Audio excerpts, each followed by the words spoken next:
qui m'a frappé ces derniers temps, j'ai vu les jeunes, ils veulent réussir tout de suite. De l'argent tout de suite. Ils veulent tout de suite réussir. Donc ils n'ont pas cette endurance à accepter des difficultés. Il y a déjà ça qu'il faut leur faire comprendre que pour préparer l'avenir, il faut, c'est maintenant, il faut travailler dur. Mieux vaut souffrir aujourd'hui que demain. Parce que vous voyez, à 78 ans, si je dois souffrir, c'est grave. C'est compliqué. Mais à 20 ans, ce n'est pas un problème. Je peux dormir par terre. Mais aujourd'hui, à 78 ans, faire ça, c'est pas bon. Donc il faut le préparer maintenant.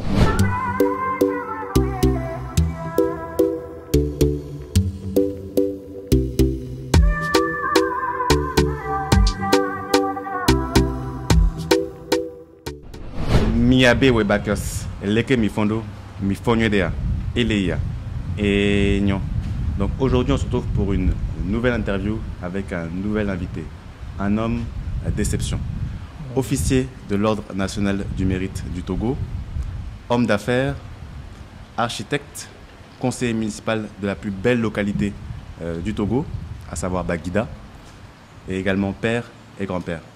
Merci beaucoup, monsieur Raymond Kwame Thomas Farah, d'être parmi nous aujourd'hui. C'est moi qui vous remercie de m'avoir choisi pour l'interview. Au nom de toute l'équipe Weback to Africa, on vous remercie, de toute la communauté également. Donc on va démarrer cette interview sans plus attendre. Est-ce que c'est bon pour vous? Oui, c'est bon. D'accord.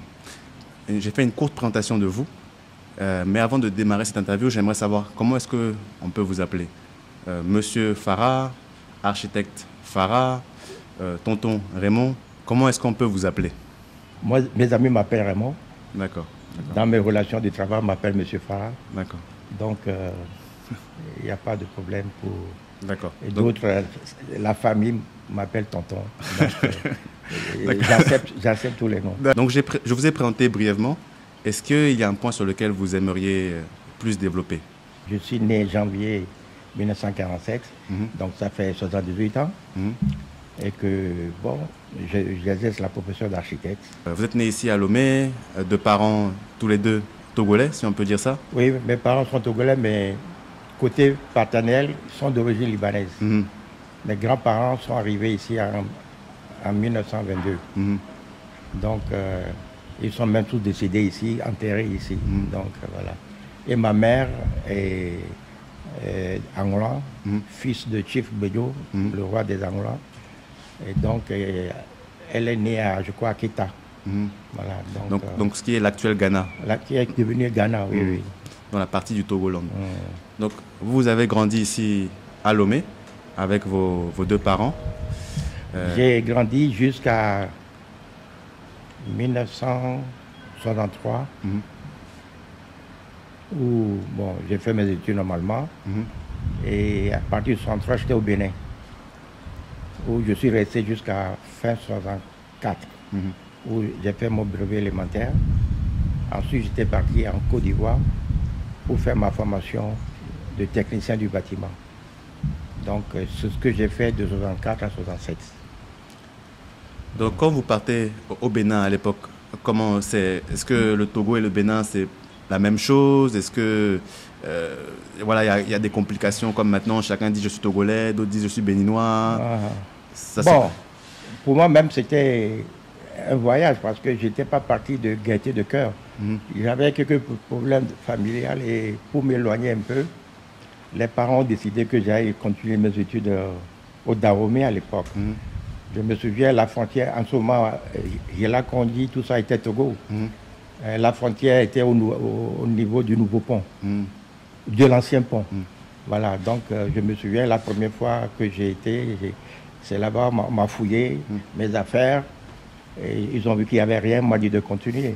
Donc c'était l'époque. Mais une fois à Cotonou, je me suis retrouvé avec des gens que je connaissais parce que j'habitais à Guinkomé, où il n'y avait que des Togolais pratiquement, des Béninois d'origine togolaise. Donc je n'étais pas, comment dire... dépaysé. Dépaysé, voilà. J'étais dans mon milieu.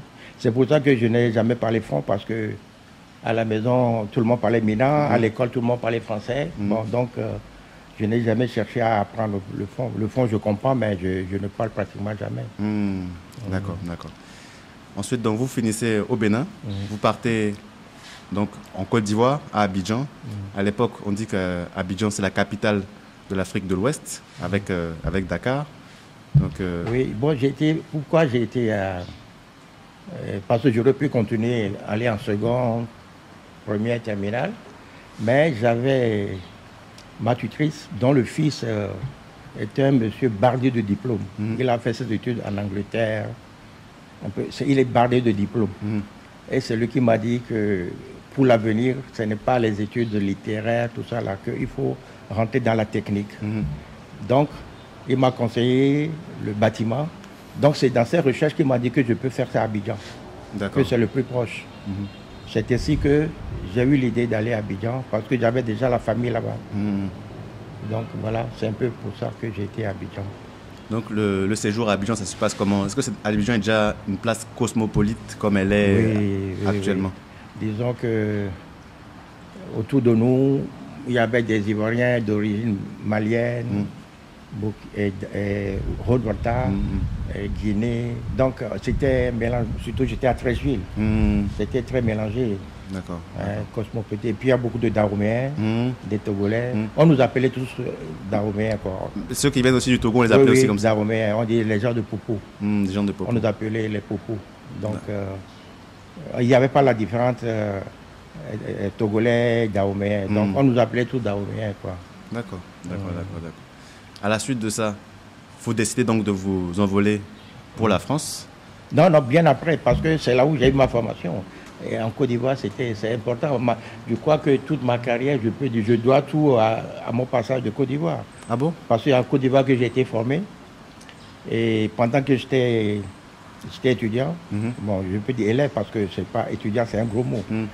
Et j'aimais tellement ce métier que j'ai trouvé un architecte qui m'employait en dehors des cours. Donc, des fois, même après l'école, j'étais chez lui. Il avait un cabinet d'architecte, il était seul. Et souvent, donc j'ai appris beaucoup comme ça. Donc, tous les jours, les samedis, j'étais avec lui. Même quand les vacances scolaires, j'ai travaillé en plein temps avec lui. Donc, j'ai pris goût à la profession. Mais quand j'ai fini mes études, j'ai participé à un concours de sélection. Et nous étions 36. J'ai été le seul retenu pour le BNET. Mais quand j'étais au BNET, ils m'ont dit non, qu'ils ne vont pas me mettre en bâtiment. Qu'est-ce qu'on appelle le BNET? Bureau national des études techniques et de développement. À l'époque, c'était le président, le directeur, tout le monde était français pratiquement. D'accord. Et donc, je pensais qu'on me recrutait pour l'architecture ou pour le bâtiment. Non, on m'a mis en VRD. Je ne connaissais pas. On m'a dit c'est la voirie réseau divers. Donc, j'étais entouré des grands ingénieurs, des ponts et chaussées, des mines aussi? Oui, ingénieur X. En tout cas, c'est que des polytechniques, tout ça. Et bon, il y avait beaucoup qui étaient de passage pour le service militaire. Ils étaient en service militaire. Mais il y avait les anciens, les patrons qui étaient là, Donc, j'ai commencé comme ça et ils m'ont beaucoup appris. Et il faut dire que je passais plus de 10 heures par jour, tellement j'aimais que je m'approchais et qu'ils ont vu que j'étais intéressé. Alors ils ont commencé à me former. C'est ainsi que j'ai appris à m'améliorer dans les calculs, à bien déchiffrer les lots de calculs d'ingénieur. C'est sur ces bases que moi je dessinais ce qui était calculé. D'accord. Donc j'ai fait ça jusqu'en 69. En 69, un jour, ils se sont réunis tous les trois, ils m'ont convoqué. Ils me disent qu'ils voient que j'ai beaucoup de mérite, que j'aime ce métier, mais que ne peut plus rien faire pour moi. Il faut que je retourne à l'école. Parce que vous étiez limité au niveau de la connaissance. Voilà, ils m'ont beaucoup aidé, mais ils m'ont dit qu'ils ne pourront plus rien faire si je veux évoluer. Et comme j'aime et que je vais en faire un avenir, il faut que je retourne à l'école. Parce qu'à ce moment-là, vous aviez un diplôme de BTS. De brevet technicien. D'accord, donc 2 ans d'études. 3 ans d'études. 3 ans d'études à l'époque, ok. Voilà. Donc, c'est ainsi qu'ils m'ont conseillé d'aller faire des études. Ils m'ont donné quelques adresses de leurs collègues en cas de problème, tout ça. Donc, c'est ainsi que je me suis retrouvé en France en 70. En 70. Pas de gaieté de cœur encore une nouvelle fois? Non, non, plutôt j'avais envie la rage d'apprendre. d'apprendre. Je voulais apprendre, c'est tout. Je ne pensais pas vivre en France, mais on me dit il faut que j'aille me former là-bas parce que à l'époque, il n'y avait pas l'école d'ingénieur à Abidjan. C'est ça, il n'y avait pas... C'est après qu'on a créé l'école d'ingénieur. C'est après nous. D'accord. Hein? Donc, comme j'étais arrivé en mai. Donc, qu'est-ce que j'ai fait? J'ai pris les renseignements. Il y a des concours d'entrée, soit à l'école Hérol, c'est l'école d'ingénieur, ou aux Beaux-Arts. Donc, qu'est-ce que j'ai fait? Je me suis inscrit au CNAM, au conservatoire, en mathématiques et en physique, pour préparer les examens. Donc, c'est ainsi que... Mais là-bas, les cours se faisaient de 18h à 22h. Donc, ça me laissait le temps. Et j'ai commencé à travailler dans les cabinets puisque j'avais des adresses des ingénieurs que mes patrons m'ont recommandé. Donc j'ai commencé tout de suite à travailler et les après-midi j'allais préparer la rentrée. Donc ainsi j'ai été reçu dans les deux écoles, Hérol et les Beaux-Arts. Mais Hérol c'est c'est une école qui fonctionnait en plein jour, quoi.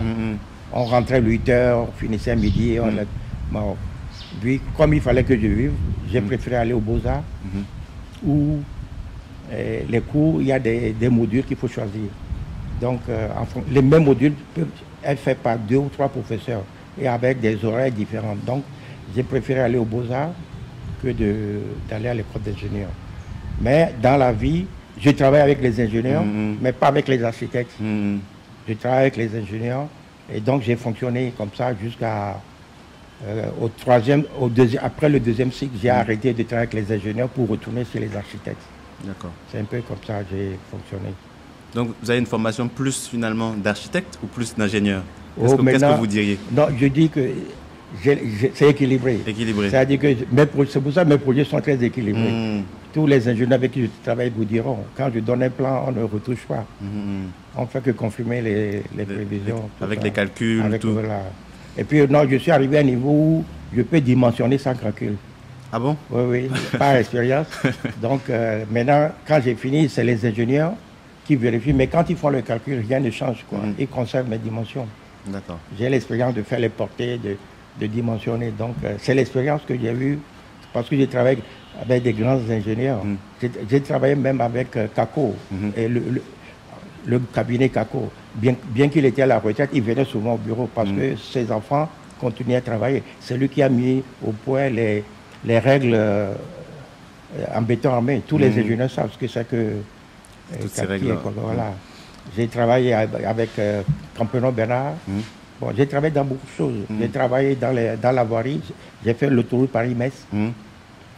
J'ai travaillé sur les centrales nucléaires, FESENA 1, FESENA 2, budget 1, budget 2. Donc j'ai travaillé. Et puis j'étais devenu un peu l'architecte de ces ingénieurs. Parce que parallèlement, j'allais à l'école. Tous les jours, je m'arrangeais pour quitter 16h l'école, le bureau, et j'étais à l'école, donc 18h à 22h. D'accord. Des fois 23h. Et j'avais eu des horaires un peu chargés. Un peu chargés. C'est comme ça que je fonctionne jusqu'à aujourd'hui. Vous avez vu que ça ne me gêne pas de travailler 20 heures, 18 heures par jour. C'est une habitude que j'ai gardée depuis. D'accord, d'accord. Donc vous arrivez en France en 70, donc vous avez 23 ans à ce moment-là? Oui, c'est ça. Non, 23 ans, je ne sais plus. Donc comme... 70, ça fait... Oui, 23 ans. Et puis vous partez en 77, après 7 ans en France. Maintenant, actuellement, on dit que beaucoup d'Africains rêvent d'aller en France, de s'établir en France, de faire leur vie en France. Pourquoi vous restez seulement 7 ans? Vous ne voulez pas rester plus, travailler avec de grands architectes aussi français, de grands ingénieurs, travailler sur de grands projets encore d'autoroutes, de centrales nucléaires? Qu'est-ce qui vous pousse à... Non, j'ai eu l'avantage que j'ai travaillé dans ma branche en Afrique. J'ai vu. Et puis en Europe, j'ai vu. Je travaille d'abord, il faut beaucoup travailler parce que pour que les Blancs là vous respectent, il faut être meilleur qu'eux. Donc, je m'appliquais, j'étais tout le temps sur le qui-vive, quoi. Toujours, pour qu'il n'y a pas de reproche. Donc, c'est un truc qu'on ne peut pas tenir longtemps. Donc, j'étais venu pour faire mes études, mais mon diplôme est parti. Je n'étais pas venu pour vivre en France. C'était sûr et Ça, certain. j'avais décidé ça dès le départ. C'est pour ça que même quand je partais, ils ont commencé à faire les cartes de séjour. Je dis, je n'en ai pas besoin. Parce que moi, je ne veux pas rester en France. C'est ça. Voilà. Donc, c'était calculé dans ma tête que j'irais travailler en Afrique. Et puis en France, on travaille, on est un numéro, personne. Mais depuis que je suis rentré, bientôt 50 ans, 48 ans et quelques, mais quand je signe, on me dit ça c'est Farah. Mais en France, je n'aurais jamais pu. J'ai travaillé avec les patrons, avec les trucs. J'ai travaillé sur les fondations Faute-Boigny, tout ça, avec les Kakou, les trucs comme ça, mais c'est pas moi qui signe. Donc j'ai fait mon apprentissage, j'ai lutté pour être excellent. Et puis bon, j'ai décidé, maintenant le peu que je sais, et puis en Afrique, si vous n'avez pas un diplôme supérieur, vous n'êtes pas considéré. Donc, j'aurais pu... Parce qu'en France, ce n'est pas le diplôme qui fait l'homme, c'est le travail que vous apportez. Moi, j'ai des patrons qui n'étaient pas diplômés, mais c'était nos patrons. Parce qu'ils avaient l'expérience, ils étaient forts, mais ils n'ont jamais fait, parce qu'ils n'ont jamais préparé le diplôme. Mais ils étaient considérés qu'architectes ou ingénieurs maison. D'accord. Ben moi, je voulais aller en Afrique. Donc, il me fallait le diplôme. C'est pour ça que je prenais sur mon temps pour faire des études encore. D'accord. Voilà, c'est un peu ça. Parce que je serais rentré, bon on va dire, bon, qu'est-ce qu'il a fait? Ils ne vont même pas vous considérer. Donc, le diplôme est important. C'est ce que j'ai dit toujours aux Africains. Je dis, en Afrique, si vous voulez rentrer, ayez votre diplôme toujours. Ne faites pas comme les Français. Quand ils arrivent à un niveau de confort, ils disent on n'a pas besoin, ce n'est pas le diplôme. Moi, on m'a jamais demandé un diplôme en France quand j'allais travailler. On m'a dit, vous savez faire quoi? C'est le plus important. C'est ça, ce n'est pas le diplôme qui... Mais en Afrique, c'est important. D'ailleurs, comme architecte, vous ne pouvez pas vous installer si vous n'avez pas un diplôme. Faut avoir vous comprenez? C'est comme un médecin. Un médecin ne peut pas s'installer s'il n'a pas un diplôme de médecin. Donc, c'est les critères qui m'ont poussé à mettre aussi, à ne pas négliger les études. D'accord. Mais ça faisait... C'est pour ça que je mettais des journées de 18 heures, 16 heures, voilà. Mais je savais que c'est pour un temps. D'accord. Donc, vous restez 7 ans en France jusqu'à vos 30 ans. Ensuite, vous décidez de retourner en Afrique, plus particulièrement au Togo. Mais pourquoi le Togo alors que vous avez... Je peux vous dire pourquoi. J'avais fixé qu'avant 30 ans, il faut que j'ai fini mes études. Donc, j'ai tout fait pour... J'ai présenté ma thèse le 28 octobre. C'est la dernière truc avant 77. Donc, j'ai tenu à présenter ma thèse en 76. Le 28, je me souviens, c'est la dernière séance, c'est le 28 octobre, avant les vacances de Toussaint. Et puis après, on ne pouvait plus rien faire jusqu'en janvier. Donc, je me suis dit, il faut que je sois diplômé avant mes 30 ans. Donc, j'ai fêté mes 30 ans en tant qu'architecte, DPLG. Mais mon nom est sorti au journal officiel en août 77. D'accord. C'est pour ça que je dis j'ai fait mes études jusqu'en 77. Parce que tant que ce n'est pas un journal officiel, parce que le titre de DPLG, c'est l'État qui donne. Ce n'est pas l'école qui vous donne. L'école, vous êtes architecte, mais vous présentez une thèse. C'est l'État qui met un jury, qui encadre vos travaux. Et quand vous avez le diplôme, ça doit sortir au journal officiel. D'accord. Donc voilà. Sinon, j'ai fini mes études en 76, sorti au journal officiel en 77. D'accord. Mais en 77, j'étais déjà au Togo. Mais pourquoi pas retourner en Côte d'Ivoire ou bien au Bénin? Vous avez aussi des origines libanaises. Est-ce que le Liban, c'était intéressant à ce moment-là? Oui, bon, je suis né au Togo. Même en Côte d'Ivoire, j'étais là, mais avec les Togolais? J'étais entouré que de Togolais. Puis j'avais la nostalgie de rentrer quand même. Et puis je dis, puisqu'il y a Kakou qui m'avait proposé, je travaille sur la fondation Fouet-Boigny à Yamoussoukro. On a travaillé aussi sur la résidence de Fouet, tout ça. Il m'a proposé d'aller à Abidjan dans un premier temps. J'avais accepté. Mais c'est quand j'ai connu Agapitos, l'architecte qui a fait le 2 février. D'accord. Alors, il m'a dit, si tu viens, je t'envoie au Togo. C'est pour ça que j'ai quitté Kakou pour aller chez Agapitos. Agapitos est togolais aussi? Non, c'est un Français. C'est l'architecte du président Yadema. D'accord. C'est lui qui a fait la maison du parti, le CASEF. Et moi, j'ai travaillé sur le 2 février. D'accord. Donc, c'est lui qui m'a encouragé à rentrer en Afrique. Voilà. D'accord. Donc, quand il m'a parlé du Togo, tout de suite, j'ai accepté. Donc, j'ai travaillé un peu de temps avec lui. Et donc, il avait promis que je rentrais au Togo. Mais à la fin, ça hésitait, il ne savait pas. Bon, on s'est expliqué. Et je dis, bon, il m'a promis d'aller au Togo. Et ma famille, par exemple, a démissionné. Les enfants étaient préparés à rentrer au Togo. Il ne veut plus que je rentre. Je dis, dans ce cas, il me paie mon billet, aller, sans retour. Je vais au Togo. Je ne peux plus rester parce que j'ai déjà programmé, moi, le Togo dans ma tête. Je ne pouvais plus rester. Et puis, je ne pouvais plus retourner l'autre voie pour aller à Abidjan. Donc, c'est comme ça que je suis venu à Lomé. D'accord. Donc, vous arrivez à Lomé. À Lomé dans les années 70. Beaucoup de Togolais rêvent déjà aussi de partir, ou bien c'est pas... 77. En 77, voilà, en 77. Beaucoup de Togolais rêvent déjà aussi de partir. Quand vous revenez, est-ce que bon, les parents sont contents? Est-ce que les amis sont contents? Est-ce qu'on vous dit, mais vous auriez dû rester à Paris, là-bas? Oui, bon, les parents, c'est d'accord. Puis quelques amis, parce que j'ai quitté il y a longtemps. Le temps que j'ai fait au Bénin, la Côte d'Ivoire. Donc, c'était dans les années 63, 64 que j'ai quitté le Togo. Mais j'étais en contact avec certains amis. Mais j'étais arrivé en même temps et j'ai approché le ministère des TP. À l'époque, on donnait la priorité aux boursiers pour rentrer dans la fonction publique. Mais moi, personnellement, je n'étais pas trop tenté à être fonctionnaire. Mais il est normal que quand vous venez, vous approchez votre ministère. C'est là où le directeur des TP à l'époque, c'est M. Ayeva. Des travaux publics, c'est ça, les des TP. Travaux publics, oui. À l'époque, c'est eux qui englobaient tout, architecture, tout. Ce n'est qu'après qu'on a fait l'urbanisme, qui s'occupait après de l'architecture. À l'époque, c'est le ministère des TP qui englobait tout. Même les architectes, les ingénieurs travaillaient tous dans cette boîte.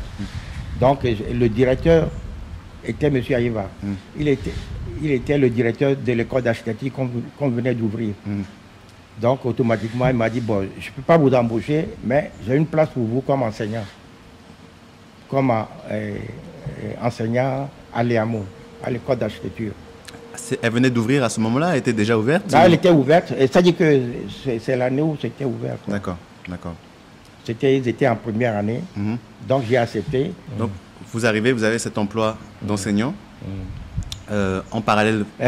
oui, c'est ça. Peux dire, moi, j'aime dire que j'ai encadreur.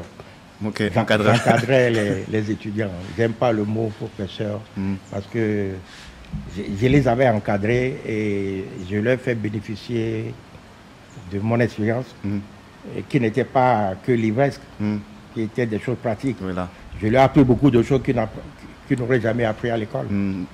C'est pas que les livres, c'est pas que la théorie, c'est la pratique. La pratique, et puis je leur donnais des petites astuces en dehors de ce que les livres enseignaient. Donc, et la preuve, pratiquement tous venaient faire des stages chez moi, alors que j'avais un cabinet qui avait à peine 1 an, 2 ans. J'étais tout inondé de mes élèves pendant les vacances. Donc justement, vous veniez d'ouvrir ce cabinet à Lomé.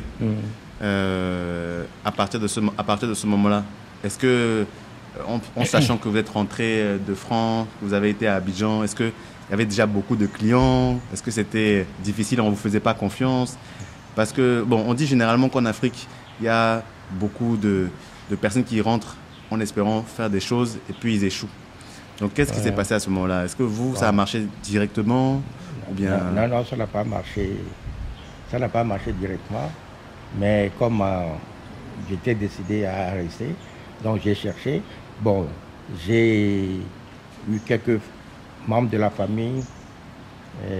J'ai provoqué un peu le travail chez quand même des parents, où j'ai dû faire certains trucs. Mais il faut dire aussi que ce que j'ai rencontré, quand j'étais rentré, j'ai vu que Lomé était trop petit pour moi. C'est ça qui m'avait... Pas assez de personnes, voilà, pas assez de construction. Voilà, il n'y a pas d'opportunité. Ça m'a choqué, ça m'a bloqué tout de suite. Donc, j'ai commencé à faire des petits voyages.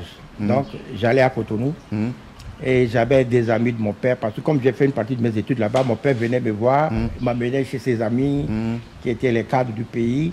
Donc, j'ai commencé à aller à Cotonou, rencontrer ces gens. J'ai commencé à faire des petites choses pour eux, pas finir. Ils m'ont présenté au président Kérékou et ils m'ont donné des casernes militaires à faire. Après, il y avait la cité sucrière. Il y avait l'usine sucrière. Bon, j'ai fait la cité, comment dire, pour héberger le personnel, tout ça. J'ai commencé comme ça au Bénin. Et que dans la foulée, le président Kérékou m'a demandé de lui faire les plans des casernes. Et que pratiquement, les gens croyaient que je travaillais, j'étais fonctionnaire, puisque tous les matins, j'étais à la présidence. Je quittais Lomé 5 h du matin. Et on travaillait à 13 h. C'était la fin. Parce qu'on commençait de 6 h à 13 h. Le président partait à 13 h. Moi, je prenais la route de Lomé. Tous les jours? Tous les jours, tous les jours. Jusqu'au jour où, un jour, j'arrivais, le pont métallique, l'ancien pont, il y avait une ferraille qui est tombée, les voitures ne pouvaient pas passer. Or, le jour-là, on avait réuni avec le président.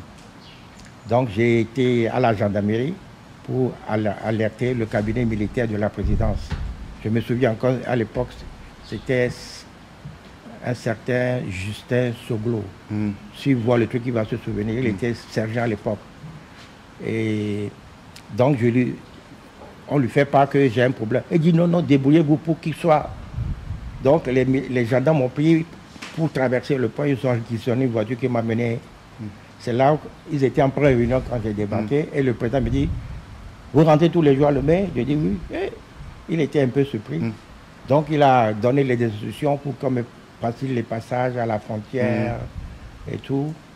Et puis, bon, c'est des souvenirs. Et donc, il m'a dit pourquoi. Je dis non, parce que j'ai la famille à Lomé et puis j'ai mon bureau. Donc, le soir, je travaillais. Je quittais Lomé tous les jours à 5 h. D'accord. Pendant combien d'années? Ça a duré combien de temps? Ça a duré dans les 60, jusqu'à 83 comme ça. Presque 5 ans. Jusqu'à 83. Et puis comme je n'avais pas tellement d'activité à Lomé, c'est des petits projets que j'avais à Lomé. Donc, des maisons, des petites maisons.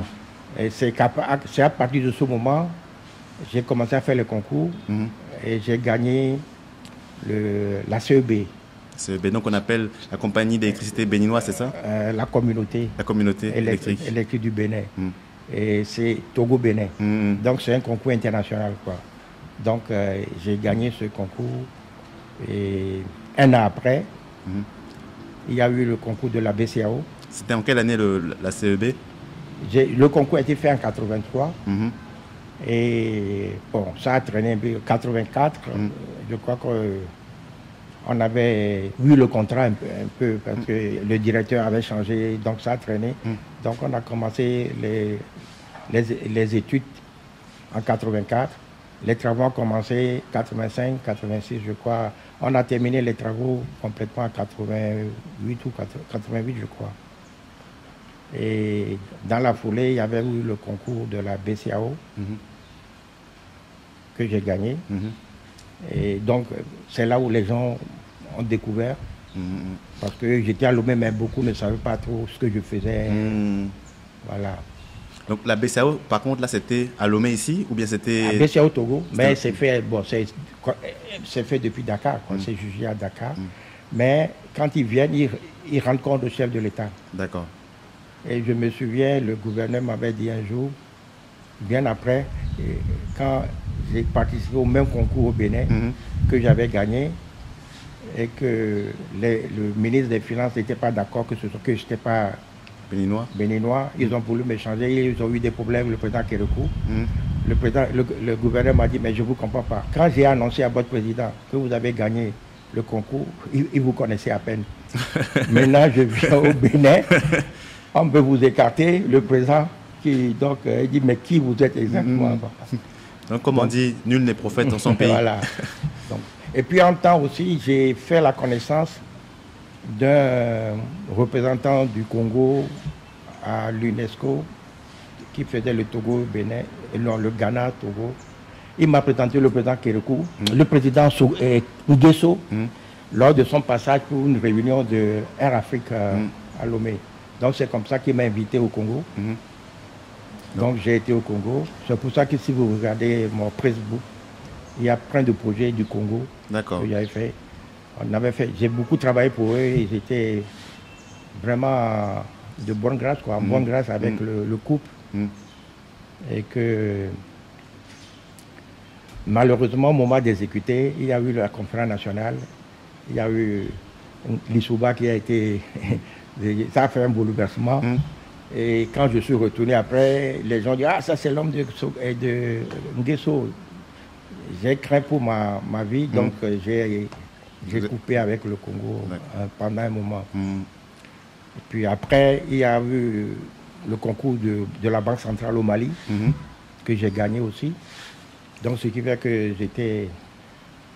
bon, j'ai lutté dur pour faire ces pas, mais je ne me plaignais pas. J'avais toujours des petits projets par-ci par-là pour tenir. Mais du coup, j'étais bien servi. J'avais assez de travail comme ça. Et comment ça se fait que vous, selon vous, comment c'est que vous gagnez autant de concours? Parce qu'il devait à ce moment-là, est-ce qu'il y avait beaucoup d'architectes aussi? Il y avait, quand j'ai fait j'ai fait la CEDEAO, j'ai pas gagné, j'ai fini 3e. C'est Goudiaby qui a gagné. Mais c'est les mêmes qu'on retrouve. On était souvent une bonne quinzaine dans les mêmes, entre 15 et 20 dans les concours. On ne gagne pas toujours. J'ai gagné à Abuja. Et au temps du président Boari, quand il y a eu le coup d'État, il y a eu le président Abacha qui m'a convoqué pour m'a dit non, que c'est compliqué. Ils m'ont dédommagé, ils ont donné le projet à un Nigérian. En parlant de ça, on dit que quand on fait des concours, notamment faire toutes les études, préparer le projet, etc., ça coûte beaucoup d'argent. Donc finalement, c'était les mêmes personnes qui se débrouillaient bien, qui avaient... Il y a ça. Non, un concours à l'époque, franchement, c'était un peu professionnel. Ça me coûtait 10 millions. 10 millions de francs CFA. De francs CFA. Donc, ça peut représenter combien en euros actuellement, puisqu'il y a eu la dévaluation du franc CFA? 10 millions, ça fait 15 000 euros, non? À peu près, oui, ça fait 15 000 euros. 15 000 euros. Mais à l'époque, c'était peut-être 10 fois. C'était 2 fois plus, parce qu'il n'y avait pas la dévaluation. D'accord. Et donc, à un moment, comme je commençais à fonctionner, j'étais quand même conseil, les banques m'ont pris comme conseil. Je travaillais avec comme conseil UTB, BIAO, la banque libyenne. J'ai commencé à faire leurs agences. Donc, ils ont commencé à m'accompagner. Ce qui fait qu'avant que je ne commence à gagner mes concours, je devais plus de 50 millions aux banques. Tous les concours, rien que les concours. Donc, mais quand j'ai commencé à gagner, j'ai vite fait de rembourser. Donc, c'est pour ça qu'il faut s'accrocher au travail. Je n'ai jamais attendu quelqu'un pour m'aider. Donc, voilà. La preuve, je suis là, 48 ans, bientôt 50 ans. Je n'ai jamais eu un marché d'État. Au Togo, ici? Au Togo, jamais. Pourtant, j'étais l'un des plus gros cabinets. Et on dit généralement aussi qu'il y a beaucoup de cabinets qui sont nés en même temps que vous. Et ce n'est pas tous les cabinets qui sont encore... Ceux qui ont réalisé, il y a 3 ou 4, mais qui avaient... Ils étaient de bonne grâce. Ils étaient membres du comité central, ils avaient tous les projets. Beaucoup de projets nationaux. Vous avez, ils n'ont vu que nationaux. À part locaux qui a pu avoir le Niger après. D'accord. Et tous les anciens, Gouniski, son grand frère était ministre des Finances. Tout. Donc c'est déjà bien loti. Donc comme je n'avais aucune chance, je ne cherchais pas à faire ces concours. Je faisais le concours quand même, mais je n'avais aucune chance. Je ne pensais pas avoir des chances. Mais ce qui est fait que chaque fois qu'il y a un concours international qui n'est pas jugé par le Togo, soit je suis premier ou je suis dans les lauréats, parce qu'il y a toujours 3 lauréats qu'on présente au chef d'État qui choisit un. Voilà, c'est comme ça. Bon, donc j'ai eu plus de chance avec d'autres pays, l'extérieur. C'est pour ça que je suis un peu africain. Je suis connu au Congo, comme en Guinée, comme au Mali. Au Niger aussi. Au Niger, au Burkina, voilà. Donc, au Gabon. J'ai fait beaucoup de projets, mais malheureusement, je ne peux pas dire. Eux, ils ont tout fait. S'ils n'étaient pas partis, disons que je dis toujours aux gens, je dis c'est la démocratie qui m'a détruit. parce que tout ce que j'ai fait avec Kérékou, c'est la démocratie. Parce que quand Sogolo est venu après la démocratie, il dit non, ce n'est pas des urgences pour lui. Parce qu'il ne veut plus travailler avec les anciens de qui travaillait. Voilà. J'ai travaillé beaucoup avec la Guinée aussi. Avec la mort de Sékou Touré, tout ça, Ça a changé les choses. Ça a changé les choses. Vous savez, moi, je dis toujours, bon, c'est parce que ce n'était pas mon heure. D'accord. Non, non. Sinon, je dis toujours, hein, j'aime la démocratie. Je dis c'est ça qui était mon malheur parce que au moment où j'étais bien introduit, j'avais les accès. Démocratie est venue, on m'a mis à la touche. Parce que les gens finalement ne veulent plus travailler avec les anciens du voilà, il y a une nouvelle équipe qui est venue, il y a tout ça. Et c'est pour ça qu'à un moment, je disais que j'allais arrêter la profession. Parce que ça devenait compliqué pour vous. Ça devenait trop compliqué. Et, bon, en ce moment, j'étais au Mali, je finissais la Banque centrale. Mais c'est le président, il faut dire le président Konaré, que je connaissais déjà, avant qu'il soit président, qui m'a beaucoup aidé parce que c'est le seul pays où je n'ai jamais cherché du travail, mais j'ai toujours du travail. Au Mali? Au Mali. Parce que le conseil des ministres décide quelque chose, on m'appelle. La seule règle, c'est qu'on me donne un projet, je dois avoir minimum 2 ou 3 architectes, jeunes architectes maliens avec moi. Comme ça, la transmission du savoir se fait. Alors, on travaillait avec l'équipe comme ça aussi, parce qu'ils sortaient de l'école. Donc, c'était facile. Alors, les jeunes même venaient me voir dire, patron, la prochaine fois, c'est moi. Hein. C'est un peu comme ça que j'ai eu beaucoup de travail au Mali. Même le monument de l'indépendance, tout ça, j'ai travaillé dessus. J'ai résident du Premier ministre.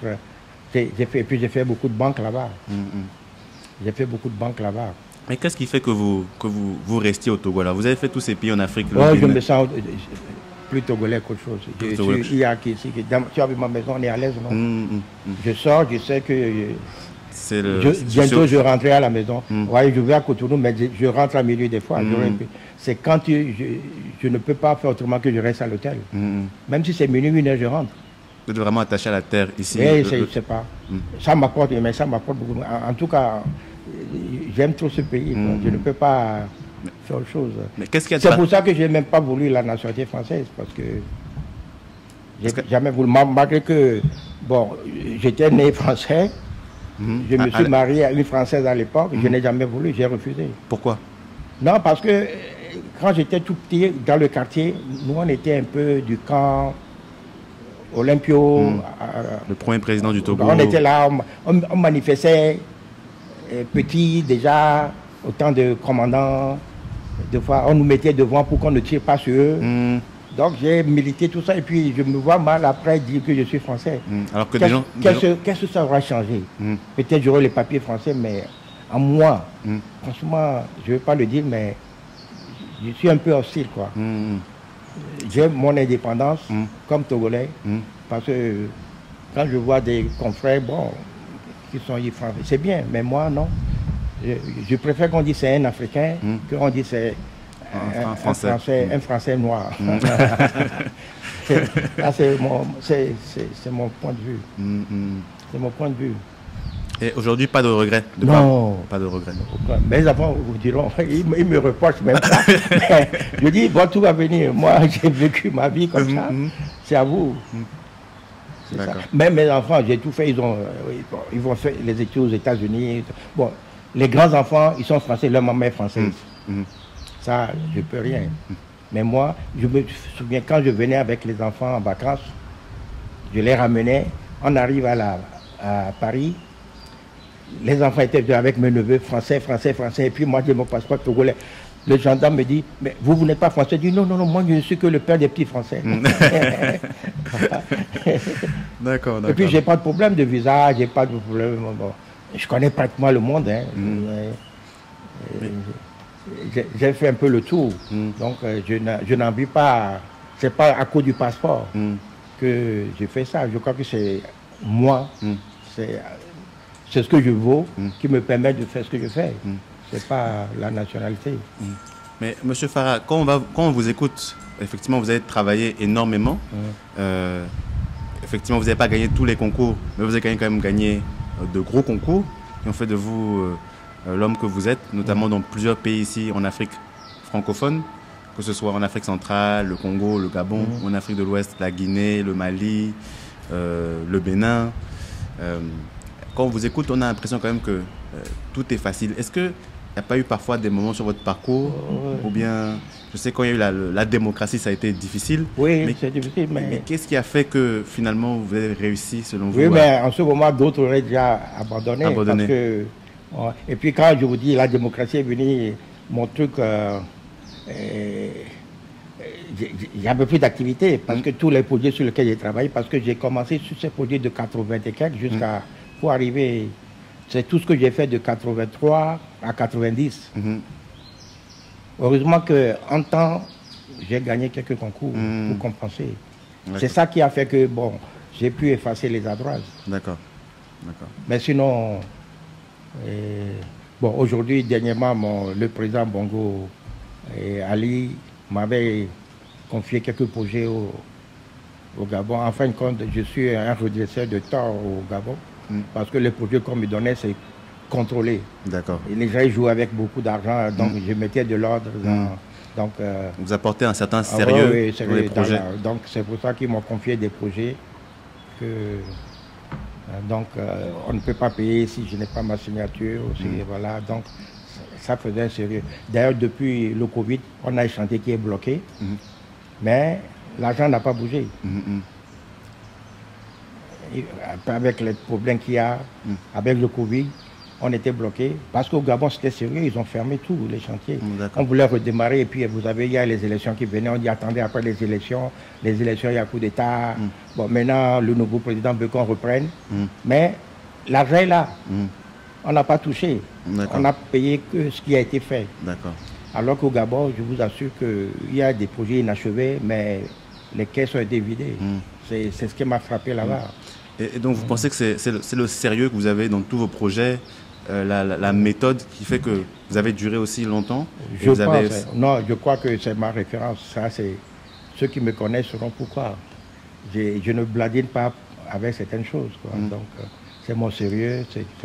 Et puis je rentre dans une maison, je ne sais pas, j'ai mes clients qui ont plus de 30, avec qui je suis plus de 30 ans. D'accord. Moi, on me jette pas. Une fois qu'on m'a pris, c'est pour la vie. Hein. C'est pour le sérieux que j'apporte. Même si ça ne rapporte pas, je donne toujours les conseils, je travaille, je n'attends pas. Il y a des trucs que je dis non, ça c'est rien, c'est juste des conseils. C'est comme ça. Mais je garde les relations comme ça. En parlant de conseils, on est presque arrivé au bout de cette interview. Généralement, je demande à nos invités, à mes invités, 3 conseils justement pour des gens qui voudraient revenir en Afrique et avoir aussi de l'impact, pouvoir faire des choses, qui puissent réaliser leurs rêves, pour les raisons pour lesquelles ils sont rentrés en Afrique, qu'ils puissent le réaliser. Je crois sans me tromper que vous avez réussi ce que vous vouliez faire en rentrant ici au Togo. Quels seraient vos 3 conseils pour des personnes qui voudraient rentrer? Qui m'a frappé ces derniers temps, j'ai vu les jeunes, ils veulent réussir tout de suite. De l'argent tout de suite. Ils veulent tout de suite réussir. Donc ils n'ont pas cette endurance à accepter des difficultés. Je crois que c'est ça. Bon, j'ai vu aussi nos anciens élèves, les premiers, quelques heures, ils ont eu un premier marché. Ce qu'ils ont fait, ils ont été acheter une voiture tout de suite. Ce que je n'aurais jamais fait moi. Moi, quand j'étais venu, j'équipais mon bureau jusqu'à ce que le bureau soit bien équipé, que j'ai payé mes dettes, tout ça pour m'acheter une voiture. Donc, moi, j'avais un élève qui venait, dès qu'il a fini son premier truc, il a acheté une BM. Donc, il y a déjà ça qu'il faut leur faire comprendre que pour préparer l'avenir, il faut, c'est maintenant, il faut travailler dur. Mieux vaut souffrir aujourd'hui que demain. Parce que, vous voyez, à 78 ans, si je dois s'ouvrir, c'est grave. C'est compliqué. Mais à 20 ans, ce n'est pas un problème. Je peux dormir par terre. Mais aujourd'hui, à 78 ans, faire ça, c'est pas bon. Donc il faut le préparer maintenant. Il faut l'endurance. D'accord. Et puis, y croire à ce qu'on veut faire. Il faut croire, il faut accepter les difficultés et puis ne pas dans les compromissions. D'accord. Voilà. La première chose, donc, il faut être patient, il faut être endurant, ne pas aller trop vite. Croire au travail. Voilà, croire au travail, ça c'est la deuxième chose, il faut croire à son travail. Et puis la troisième chose, c'est ne pas être dans la compromission, l'intégrité. Il faut être intelligent. Il faut qu'on vous reconnaisse comme tel. Parce que ça suit. Parce qu'une fois que on vous voit faire des jeux, les gens se méfient de vous. Il y a plein comme ça qui ont loupé, qu'ils avaient des chances. C'est des gens très... Mais on ne les comprenait pas très bien. Donc les gens se méfient. D'accord. Surtout chez nous, c'est vite fait, tout le monde connaît tout le monde. Donc, d'accord. Il faut être, comme on dit, être droit dans ses poids. D'accord. Faut pas. C'est pas facile, mais il faut. Il faut rester droit dans mais le travail finit toujours par payer, ça, c'est sûr. Et je sais que c'est pas. Des fois, c'est dur, hein, pour tenir, c'est pas facile, mais il faut. D'accord. Ben, merci beaucoup, Monsieur Farah. Merci d'avoir été avec nous. Je vais vous laisser le mot de la fin. Le mot de la fin, ça peut être une activité, ça peut être un livre que vous avez lu récemment, ça peut être une actualité que vous voulez partager avec les personnes qui nous ont suivis jusqu'à là. La parole est à vous. C'est le mot de la fin. Non, moi, jusqu'à présent, c'est mon travail. Là, je viens de finir la banque de l'Alphabet. C'est les banquiers de lui et moi. Donc c'est ça qui m'occupe, c'est l'appel d'offres que je viens de faire, on va démarrer. Moi je me suis occupé, bon, je viens de voir un concours que la BCO a lancé pour le musée de la monnaie. Je vais, après les fêtes là, je vais me pencher dessus. Donc c'est le travail. C'est moi pour le moment, c'est ce qui m'intéresse. Je suis désolé, mais et puis bon, quand j'ai la détente, je regarde les nouvelles en Afrique, en Afrique sur l'internet, ce qui se passe en Afrique autour de moi. Et puis tous les jours, je suis le journal parler du Mali, du Burkina, du Niger, midi, soir. Qu'est-ce que vous en pensez de ça? Qu'est-ce que vous en pensez? Je suis ça parce que c'est quelque chose. En tout cas, moi, j'ai toujours été dans cette position. Panafricaine. Oui, c'est quand je vois que les autorités se réveillent, parce que les autorités ne nous suivaient pas, moi. Donc là, j'étais au Mali dernièrement, j'étais vraiment fier. Bon, beaucoup ne comprennent pas encore là-bas, mais avec le temps. Avec le temps, il faut. Ils veulent tout de suite, parce que déjà, moi, je sais qu'au Bénin, les gens m'ont dit, quand Talon est arrivé, on dit, il n'y a plus d'argent qui circule. Je crois que le problème est arrivé aux oreilles de Talon. Talon dit, mais c'est de quel argent vous parlez? Il n'y en a pas. De quel argent? C'est de vos salaires ou de vos combines, c'est ça? C'est ça. Parce que quand je vais au Bénin aujourd'hui, je suis à l'aise parce que l'administration s'est rangée, c'est fier. Alors qu'avant, l'administration béninoise, c'était compliqué. Mais ce monsieur est venu mettre de l'ordre. De l'ordre, je vous assure. Même à la frontière, vous pensez, c'est un pays ordonné, c'est pas... Voilà, c'est des gens... C'est la dynamique actuelle va dans le bon sens. Donc si on peut aller dans tous les sens comme ça, c'est bien. Et puis c'est la gestion, quoi. Il faut... C'est ce que l'Afrique a besoin de ça. C'est dont l'Afrique a besoin. C'est dont l'Afrique a besoin. Parce que si nos jeunes traînent partout là, c'est parce qu'il n'y a pas de travail ici. Imaginez un peu s'il y avait du travail pour tout le monde. Tout le monde serait là. Tout le monde rentrerait en Afrique. Ben, merci, Monsieur Farah, de nous avoir partagé avec nous votre vie, vos réussites et une partie aussi de vos échecs, d'avoir partagé des conseils pour ceux qui voudraient justement rentrer et entreprendre, faire des choses et que ça réussisse. Nous sommes contents aussi de voir que l'Afrique va dans le bon sens. Cette dynamique qui était espérée par vous, par les pères fondateurs des différents pays africains qui souhaitaient justement l'indépendance, voir l'Afrique libre et avancée. Donc on est fiers, on espère que ça continuera. En nous suivant sur Webac2 Africa, c'est ce qu'on essaye de faire. On espère que vous avez aimé cette vidéo. C'est très important que vous aimiez la vidéo en mettant un pouce en bas du contenu. Ensuite, que vous vous abonniez et que vous activiez la cloche afin de ne rien manquer du contenu qui sort sur Webac2 Africa. Et puis 3, vous avez entendu tout ce que M. Farah a dit, donc je vous conseille vraiment de partager autour de vous sur au moins un de vos réseaux sociaux. C'était Messan Frédéric Akipovi de la chaîne Webac2 Africa. Et comme je demande souvent à mes invités, comment on dit au revoir, non pas en Mina, parce que le Mina est un dérivé de l'Evé. J'ai cru comprendre que votre maman était Evé, princesse Evé. Comment on dit au revoir en Evé? C'est un peu anglophone là-bas. C'est un peu anglophone. On dit ça, bye bye. Mais il n'y a pas de mot Evé même pour... Misode, c'est tout. Misode. Misode, ça dit. Ça, c'est en Mina? Les gars quittent, oui, ça, c'est ce qu'on dit souvent. Quand tu dis je m'en vais, on te dit Misode. Ça dit que. Misode. C'est bonne route, quoi. Bonne route, bonne route. Bon, comme on dit en Mina, donc Misode. Et comme je dis souvent ici sur la chaîne Webac2 Africa, Eizande.